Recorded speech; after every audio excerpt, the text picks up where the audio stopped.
ดีเด้อพี่น้องสบายดีบ่สุขุสุคนเด้อทักทายสบายดีย่ำสวยๆเด้อจ้ามื้อนี้สิพาพี่น้องไปทำบุญวันที่2เด้อเมื่อเช้านี้โลกใส่บาตรบ้านเฮาสิไปบรรพนมื้อนี้เช้าแท้น่ะสิพาเด็กน้อยนั่งหลังเด็กน้อยเต็มเด้อเขาในมันคือสิยากก็สิวินหัวแหน่ก็เลยนั่งหลังซะกับน้องฟ้าพี่ดาวนะเขาในอันรถไปขึ้นรถสิพาชมวิวอันในทางเด้อพี่น้องเอ้ยอากาศดีได้มันโบแดดจังหวะสิพากันนั่งหลังเซลคือนั่งหลังคุณหนูบนนั่งคนขับรถน้องป่าวมึงสิมีน้องเทพไทยสบายดีป้าลุงเลยลูกสบายดีป้าลูกสิไปใครกับลูกไปบรรพูหนูฮะไปห่อเลยจังเจ้าลืมผ้าแพรน้องป่าเอ้ยไปวัดเอาผ้าแพร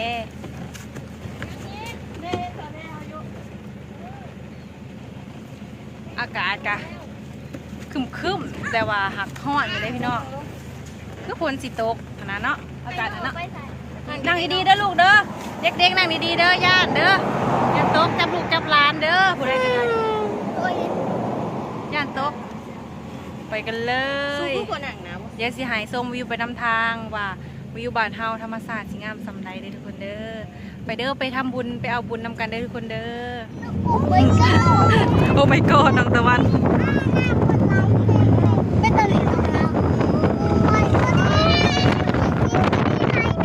วิวธรรมศาสตร์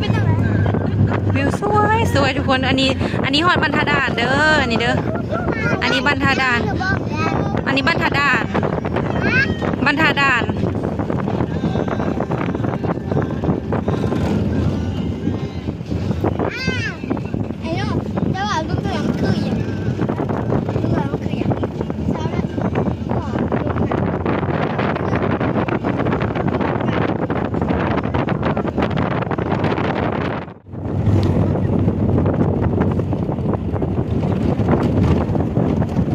วิวโคตรสวยโคตรงามอุ้ยพ่อภายในรถเต้นเด้อพี่น้องเด้อ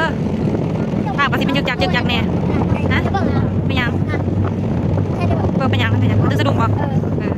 อันนี้บรรพนเด้อพี่น้องเด้อถ้าบรรพนแล้วล่ะ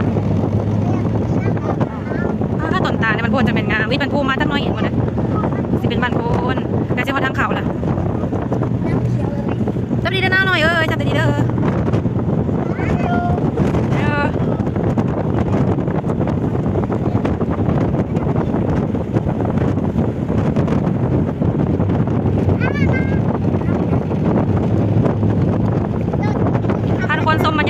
เด้อแต่สิมีเสียงลมเสียงรถงามแฮงามดินั่งลง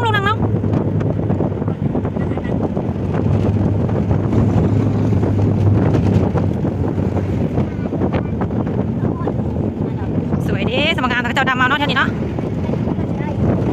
เจ้าดำเอางามดิเขียวค่ะกะลีเขากับเจ้านะดีหอดเลยทุกคนหอดแล้วเป็นเพื่อนกับเจ้าหอดแล้วจ้าจอดรถแหละทุกคนเลยรถตะวันนะพี่ตะวันน้อยนะพี่รถร้ายมือนี่คนร้ายเนี่ยทุกคนมือนี่คนร้ายรถก็ร้ายเพราะว่ามันเป็นวันสิ้นใหญ่เป็นวันขาวพรรษาดิใครก็มาทำบุญรถร้ายนั้นเต็มเบิร์ดจะซื้อมองจอดรถฮะไปจอดเบิ้งก่อนไปจอดเบิ้งกันเนาะเบิ้งที่สุดขึ้นตรงไหนแกะตรงไหนบ้าของไปเบิ่งไปย่างพร้อมรถมันบ่มาเลยไปต้องเบิ่งแม่เบิ่งโอ้ยสิลงไปยังเต็มสระ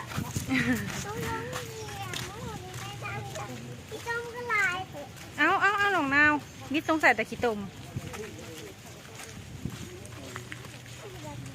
ทางเปื่อน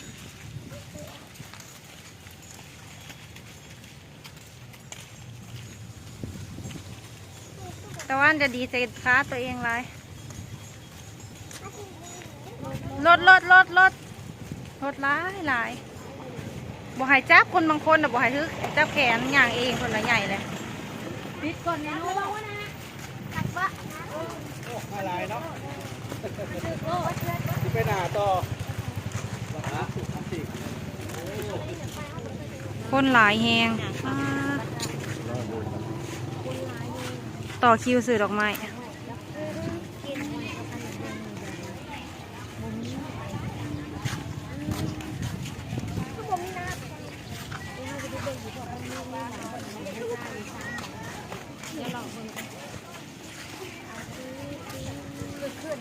คือคืนขนาดทำบุญวันนี้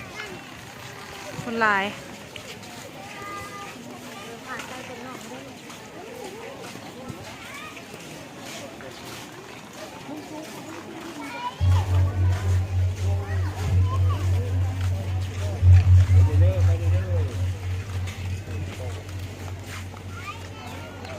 ฐาเน่ตะวันย่างไว้ลาย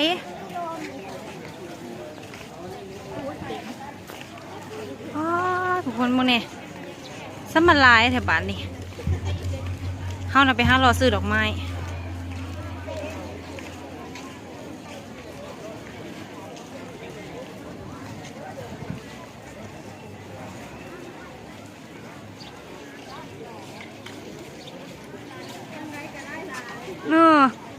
มีอยู่บ่ดอกไม้นะคะน้ำคุณนะเนี่ยป้าไปเบิ่งซื้อดอกไม้ป้าจังได้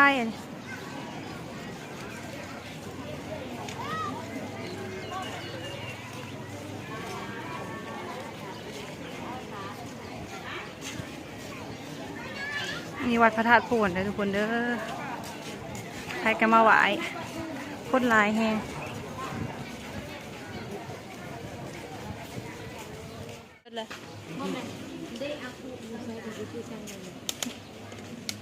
ไปคุณนะเพิ่นเฮ็ดบ่ทันบ่หักเพิ่นน่ะสิเฮ็ดไว้กว่าอยู่แล้วครับไปเบิ่งทางหูปะ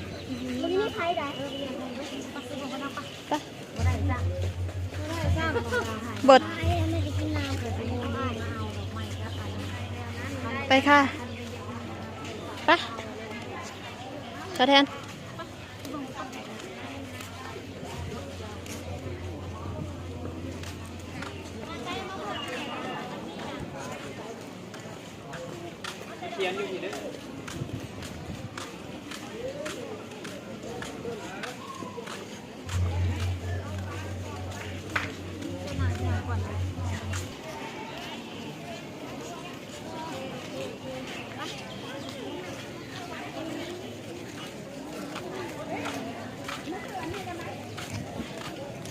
อยู่ใส่ก็คือกันมั้ง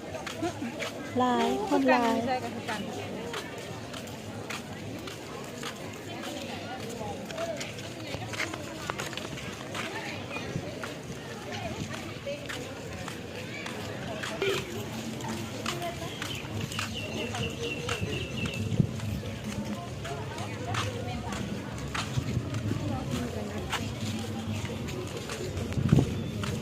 หาดอกไม้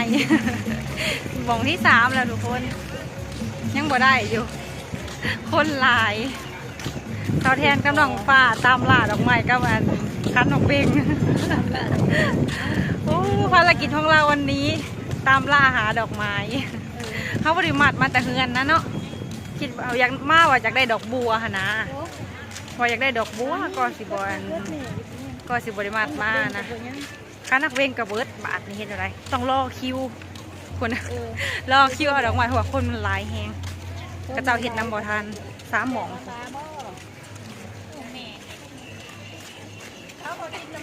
มันในคนนะทุกคนมันในพี่น้องคนหลายแท้หลายว่า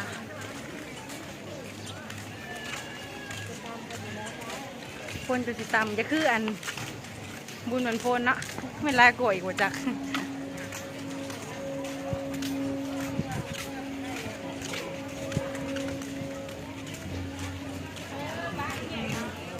เจ้าปะมือขาวพรรษาเองเลยแม่นวันกระเจ้าเวียนเทียน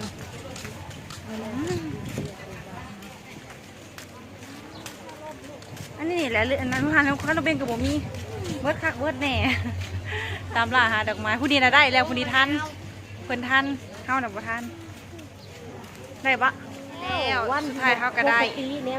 เราตามหาทุกคนเลยไปเขาจะขึ้นกราบเด้อวันนี้ไปธรรมดาเลยคนนะ เกื้อคืนขนาดเลยปักจะเกินกาไปเลยคนนึง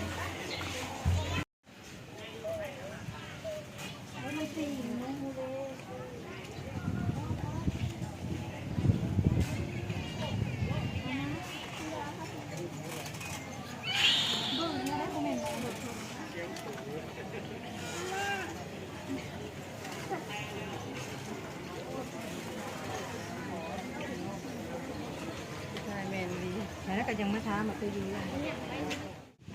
เอากราบเทพไทยใช้ผ้าจ้ะนะลูกไปกราบแล้วก็ออกมาพ่อคอยหูซื้อกว่าสีเป็นแป้นก็จะเอายังออกแล้วเลยลูกถ่ายนะ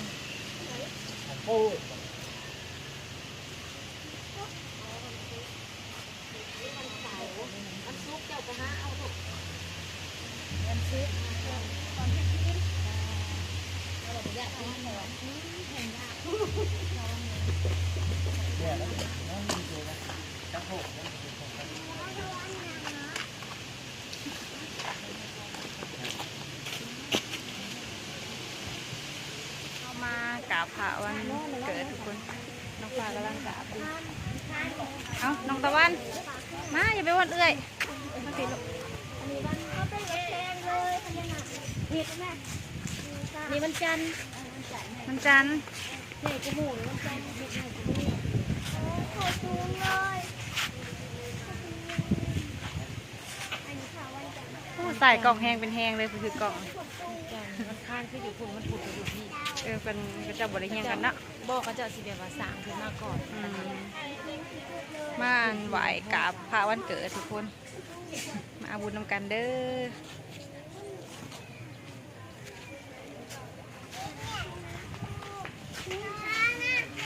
ไปหูบไหนปะ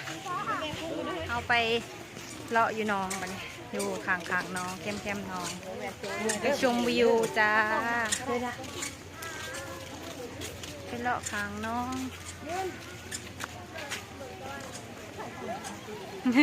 ถ่ายหัวมันกระเจ้า คนในหมู่สวรรค์เหตุสูง แค่ยัง เอาหัวใส่เอามือใส่หัวแล้วที่เห็นแล้วก็จับก้น เอาเงียบอะไรอีก ท่าเพื่อนน่ะท่าแจ๊บ ปะ นั่งก้นหนาก้นล้างเรา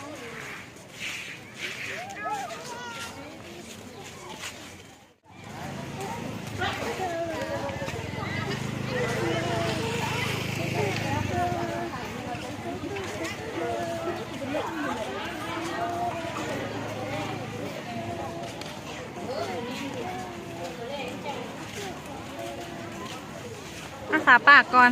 เขาขึ้นมาป้าปานี่อยู่ปุ๊กลับไปหาปานี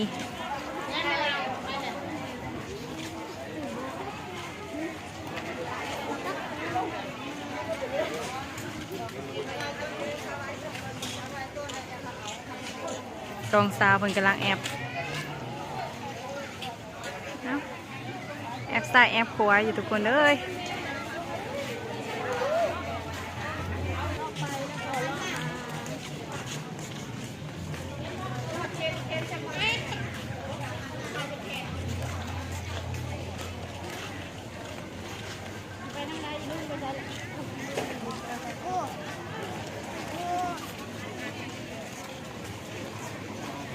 กับผู้สาวหน่อยอันนี้สิเป็นน้องหลวงเลยทุกคนตะวันบ่เห็นลูกน้ำลายสิเป็นน้องหลวงมาพี่มาป้าโมเมื่อเบิดเลยได้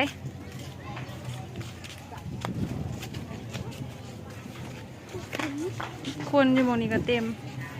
อยู่ใน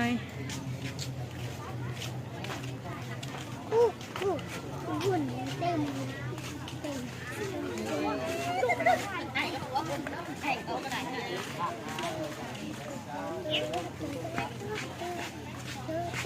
ไปมันก็สิไปน้ำกันเหรอวะฉันเราหาแล้ว มาบ่ายอยากยัง